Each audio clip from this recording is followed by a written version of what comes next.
Today in Abuja, something happened at a polling unit that has people absolutely talking. And you need to hear this story from start to finish because it is one of those moments that perfectly captures everything that is wrong with electoral fraud in this country.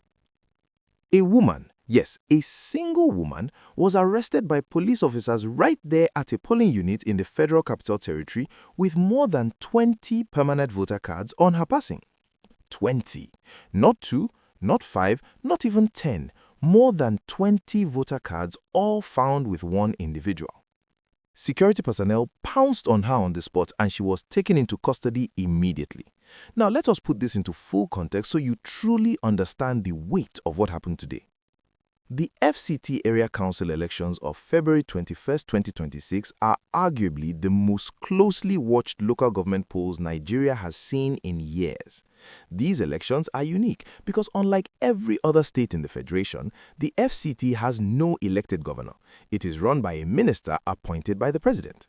That means the area council elections here are the highest form of elective democracy available to Abuja residents.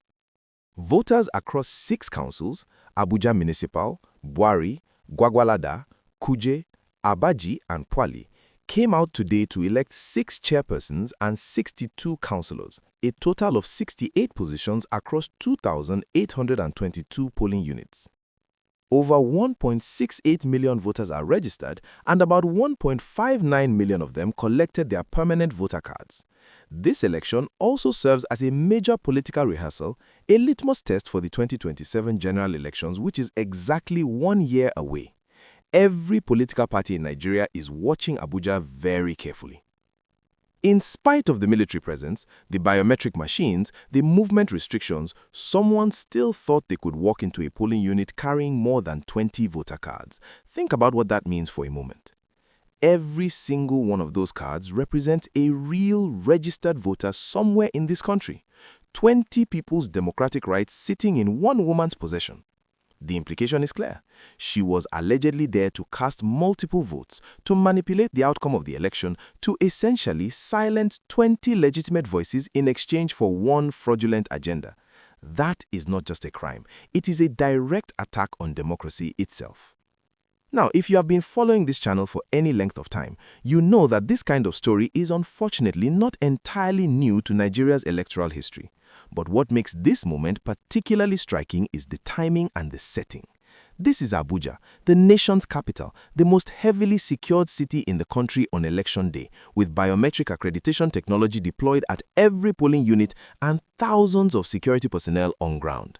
If this can happen here, under these conditions, it raises serious and uncomfortable questions about what might be happening in less scrutinized polling units across the FCT and indeed across Nigeria.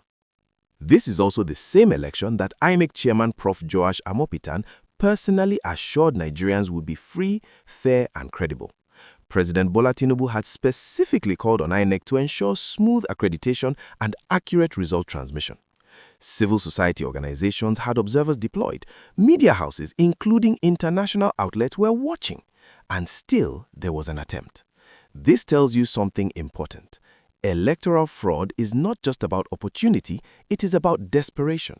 It's about how much is at stake, and in Abuja right now, with the 2027 elections just 1 year away, the stakes could not be higher. Security agencies have confirmed the arrest, and the woman is expected to face prosecution. Under Nigerian law, electoral offenses including voter impersonation and unlawful possession of voter cards carry serious penalties. Whether this case will be swiftly and transparently handled is the question many Nigerians are already asking online. Before you read further, if you are finding this breakdown valuable and you want to stay on top of stories like this as they happen, now is the time to subscribe to this channel and hit that notification bell so you never miss an update. The broader election picture today has been mixed. Reports from multiple polling units across the FCT described low voter turnout. In some areas like Dawaki in Buari and parts of Amak, only a handful of voters had shown up by mid-morning. Some residents interviewed said they believe the election outcome is already predetermined, which is why they see no point in voting. That kind of thinking, voter apathy rooted in distrust, is exactly the environment in which fraud operators thrive. When genuine voters stay home, it becomes easier for bad actors to try to fill that gap with manipulated cards and manufactured results. What happened at that Abuja polling unit today is a reminder that the fight for credible elections in Nigeria is not just a job for INEC or the security agencies. It is a collective responsibility.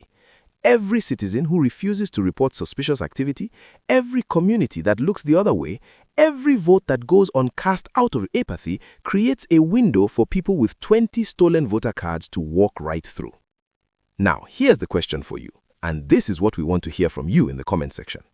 Do you think Nigeria's existing penalties for electoral offenders are strong enough to serve as a real deterrent, or does the system need much stronger consequences to actually stop this kind of behavior?